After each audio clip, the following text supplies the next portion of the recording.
বাংলাদেশকে ইন্ডিয়া বছরের পর বছর ডেকের পর ডেকের কিন্তু বুলি করে আসছে, আর এই বুলিটাকে পুরোপুরি বাংলাদেশের সাইড থেকে জামাই আদর দিয়ে আমাদের স্বৈর শাসকরা 15 বছর ধরে প্রচন্ড পরিমাণে আদর করে রাখছে।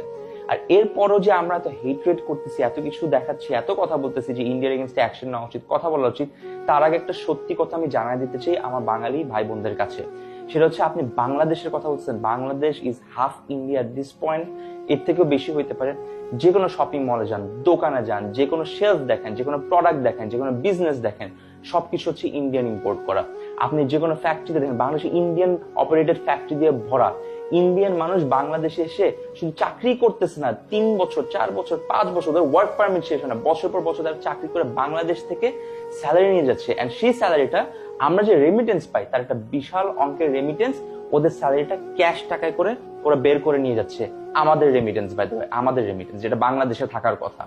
এরপর আসতেছি বাংলাদেশের সকল বিজনেসকে বাদ দিয়ে শুধুমাত্র ইন্ডিয়ান প্রোডাক্ট, আমাদের ইম্পোর্টের টাকা পুরোটা ইন্ডিয়াতে চলে যাওয়া। বাংলাদেশি বিজনেস গুলো তো বাংলাদেশের টাকা বাংলাদেশে থাকেই না। এরপর আসতেছি টিভিতে, যেই গদি মিডিয়া বাংলাদেশকে ইভেন কয়েকদিন আগেও লিটারালি বুলি করে, আমাদেরকে টিটকারি মেরে, আমাদের নামে মিথ্যা অপপ্রচার চালায়, কমফোর্টেবলি টিভিতে তারা অ্যাড চালাইছে, সেই টিভি চ্যানেলগুলো এখনো আমরা আরামসে চালাচ্ছি বাংলাদেশের মধ্যে। আমাদের কি ন্যূনতম লজ্জাবোধ নাই? প্রত্যেকটা টিভির, প্রত্যেকটা মিডিয়াতে, প্রত্যেকটা প্রেসের মধ্যে ইন্ডিয়ান অ্যাড এখনো চলতেছে without any additional tax, additional খরচ, no, just comfort, just luxury দিয়ে দিচ্ছি তাদেরকে আমরা।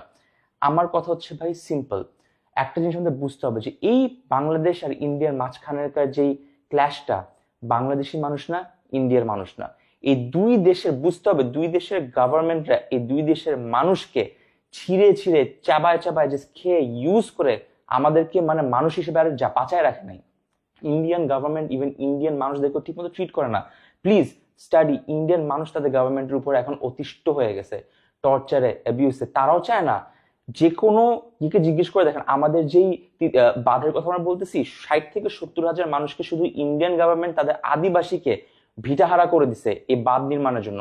কোন বাঁধ? যে বাঁধটাকে খোলার পর বাংলাদেশের মানুষ ডুবে মারা গেছে। এই ভিডিওটা যখন বানাচ্ছি এই মুহূর্তে হয়তো কিছু মানুষ মরে যাচ্ছে, ভিডিও বানানোর আগে অনেক মানুষ মরে গেছে, হয়তো আজকে কালকে আরো অনেক মানুষ মারা আসবে। কেন?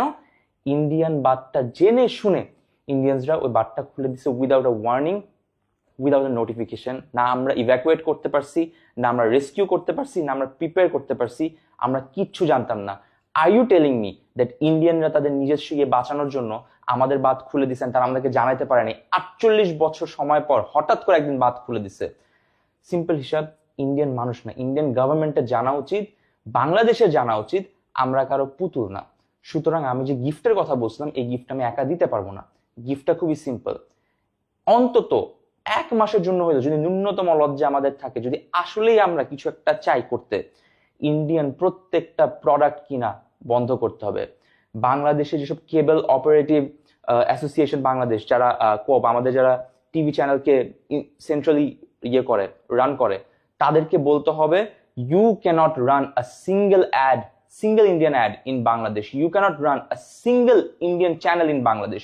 চালাইতেই যদি হয়, যদি ওটা করতে হয়, বাংলাদেশের প্রত্যেকটা চ্যানেলের, ইন্ডিয়ান প্রত্যেকটা চ্যানেলের প্রত্যেকটা সকল টাকা, এই পুরা মাসের টাকা ফুল ফান্ডিং যাবে হচ্ছে এই বন্যার্থদের পাশে, যেটা ইন্ডিয়ানদের জন্য আজকে এরকম হয়েছে।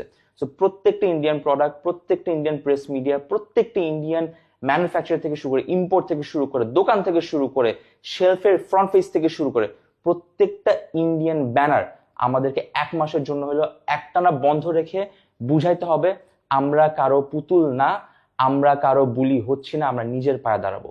That's number 1। এরপর আমি আসতেছি হচ্ছে সুন্দর করে বাংলাদেশে এই যে বন্যার্থদের সাহায্যের কথাটা আমি কেন আগে বলিনি, আমি কেন আগে ইন্ডিয়ার কথা বলছি। আমার কথা হচ্ছে, প্রত্যেকবার যখন বন্যা হবে, প্রত্যেকবার যখন ক্রাইসিস হবে, তখন কি সেলিব্রিটিসরা এসে এসে শুধুমাত্র ভিডিও করবে, ফান্ড রেজ করবে, তারপর এরকম রেস্কিউতে যাবে? এখানে কি সরকারের কোনো কাজ নেই, মন্ত্রীদের কোনো কাজ নেই, আমরা সাধারণ জনগণ আমাদের কোনো কাজ নেই, আমাদের কোনো রোল নাই, শুধু কি স্ট্যাটাস দিব? শুধু সরকার না, শুধু আমাদের অর্ডিনারি মানুষ না, সিটিজেন্স না, আর্টিস্ট না, সেলিব্রিটি না, ইনফ্লুয়েন্সার না, ক্রিয়েটর না, প্রত্যেকটা সিঙ্গেল মানুষ ইন্ডিয়াকে আমরা গিফট দিব, 1 মাসের গিফট। কোনো প্রোডাক্ট বয়কট ফয়কট কিচ্ছু বুঝি না, একটা মাস টিভি চ্যানেল থেকে শুরু করে, প্রোডাক্টস থেকে শুরু করে, বিজনেসেস থেকে শুরু করে ইন্ডিয়াকে ভুলে যেতে হবে। Let them know that we are not their puppets. Thank you.